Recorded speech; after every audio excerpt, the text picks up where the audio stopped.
Hello, everyone. Back again. LJ Young for DebtAintMyDaddy. How are you guys doing today?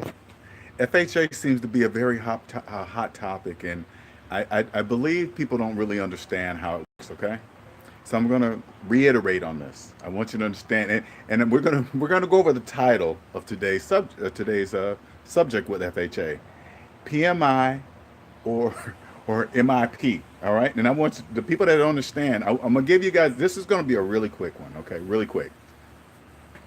So, like I said before, FHA loans, mortgage loans, are the worst possible mortgage loans to get. And I want you to also understand, there's no mortgage in the world that's going to make you a homeowner. Why? Because you don't own the home. The bank owns the home. A mortgage doesn't make you a homeowner, okay?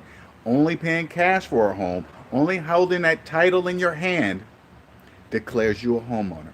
Okay, so now I want you to understand, when you get an FHA loan, you have two mandatory PMIs, private mortgage insurance, two of them. One right up in the beginning, right up front, and through the life of the 30-year loan. Paying more for something than what it's worth is, you'll never get financially ahead if you keep paying more for something than what it's worth. And this is what the this I'm gonna tell you some things that make FHA mortgage loans sound appealing, but only to people when you're in debt. Okay, that it sound good. Little to no money down. Okay, bad credit.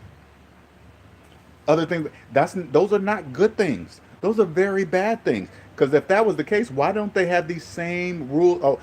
Not even 20% down, right? Little to no money down. No required 20%. How come those rules are different with the traditional conventional mortgage? How come those rules are not applied to that one? Because there's a reason. You know what the difference is between the two? Your money. Your money.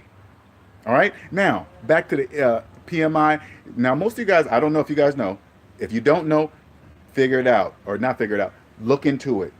Private mortgage insurance. Now, people are starting to get hip to what that means. All right. A fee that is for the bank. Just because the word insurance is on it, it doesn't mean anything. All right. Now, this is what they did to fool you guys. Okay. Private mortgage insurance is still there. All right. So what they did was this. Now in FHA loans, they're starting to call it MIP. Okay. Mortgage insurance premiums. All right. This is what they did. They took the P, the private, in front of private mortgage insurance, and made it hop all the way over. And as it hops over the M and the I, PMI, it transmutes into premiums. It goes from private over, and then when it lands, it turns into premiums, mortgage insurance premiums. See how I did that? That's magic. Okay, watch my hand. Watch my hand. All right. No trickery here. No trickery. All right. Watch this. Private mortgage insurance. The private hops over the M and it transmutes like a transformer. Right? It goes and it transmutes into premiums. Bam. Mortgage insurance premiums. It's the same thing. They're trying to fool you people. And this is for the people that really don't kind of get what I'm saying. This is all you got to do to see it. And this is for people that don't really understand the home buying process. You walk into the bank, you say, hey, can you please compare your best mortgage, conventional mortgage, against the FHA mortgage? Do a side-by-side comparison. See what you will be paying with the conventional versus the FHA, and then you look at the numbers. The math will not lie to you. The math does not lie.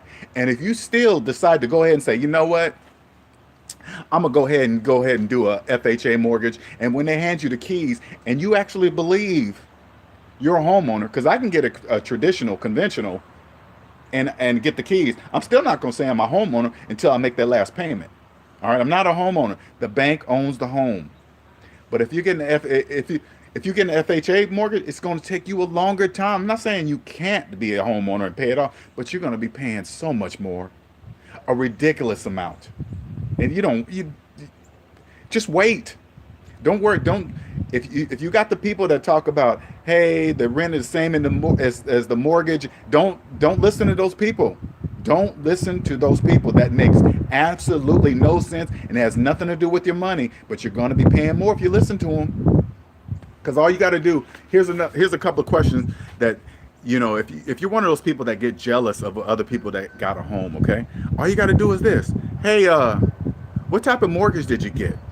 If they say I don't know, don't listen to them anymore, because a person that's buying a home, you prepare this. You just don't wake up one year and say, hey, I'm 30 something and I got kids, I deserve a home. That has nothing to do with nothing. Okay, this is a prepared thing over years. You just don't wake up in one day and just say that. No, don't do that. So, and then ask the person, hey, do you have PMI? If they go, I don't know, don't listen to them anymore.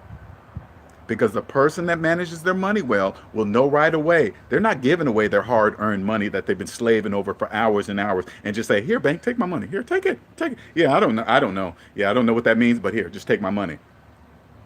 PMI, MIP, the exact same thing. They're just trying to fool you.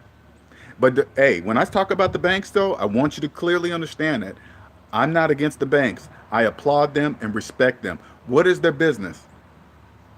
They're in the business of making money, and they're very good at it. And if you don't understand money, that is your problem. I'm here to teach you. I'm not here to talk about anybody.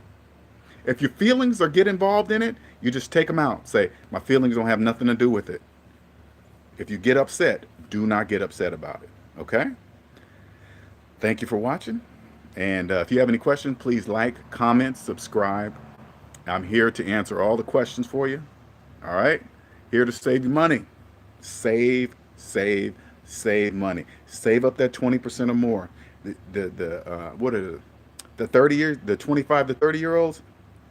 I'm gonna save your life financially. Keep your finances in the black. If you keep your finances in the black, you will be rich. I promise you that. Do not believe in credit. Do not believe that you can't get a house without credit. Don't believe that. That's not true. You can get a house without credit. And when you have cash, this is kind of off the subject, but I'm a open your eyes to something you cannot see when you're in debt. Okay? Now, you might get in the area that you start to get worried that they're running out of houses and you won't get it at a good price and all this other nonsense, right? Remember this. When you're debt free, you have cash. And pick a neighborhood that you want. And if there's anybody in that neighborhood, which is the majority, has a mortgage, you will always have an opportunity to have a house there. Why? Because they're relying on the bank. And most of those people are relying on one single job. If they lose that job, guess what? That home is open. And guess what? If you have cash, you don't care what the housing, when you have cash, the housing market pricing and all that other, that means nothing to you. That means nothing. You walk in, somebody's desperate, they got it. Most people are in over their heads with houses. They refinance them, second mortgages, all that nonsense, until one day something happens. And guess what? You're going to be right there with a load of cash and say, hey, I'll take that off your hands for 3/4 of the price, maybe even half. It counts on the person's situation. There's the consumer debt, mortgage consumer debt is in the trillions. You will always have a home in the desired place where you want to live. No, who cares what the housing prices is? That only matters to you when you sell, because you will own your home. Those people that are paying PMI, MIPs, they're not managing their money well. Why? Because they're giving away their hard-earned money. You don't do that. You just kick back and wait. Just kick back and wait and say, you know what? Let me choose the neighborhood. I like that neighborhood. I like that house.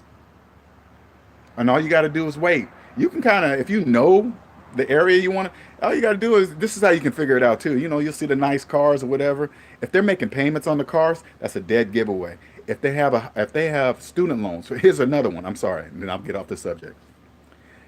If I was a bank, my prime clients would be people with good credit and student loans they've been having for years. Why? Because if they haven't paid off $100,000 in student loan debt, what makes you think they're going to pay off a $400,000 or $500,000 house? That's not going to happen. I'm telling you. I don't care if they're a doctor, lawyer, whatever. It doesn't matter. Don't look at somebody's job title and think they're rich. If their finances are not in the black, it doesn't matter. It's just a matter of time before they have to get off that facade.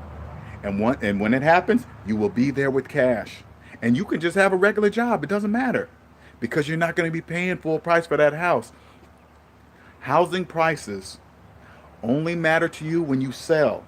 When you buy, that doesn't matter to you because every person's at a different level of debt. So you have no idea. The housing market can't track that. All you got to do is Google mortgage debt, and you'll see that it's in the trillion. So that's the majority of people. And all you got to do is kick back and wait with your money. Be like, hey, are you in trouble? I got the money. You want out? I'm here. Bam. No bank involvement.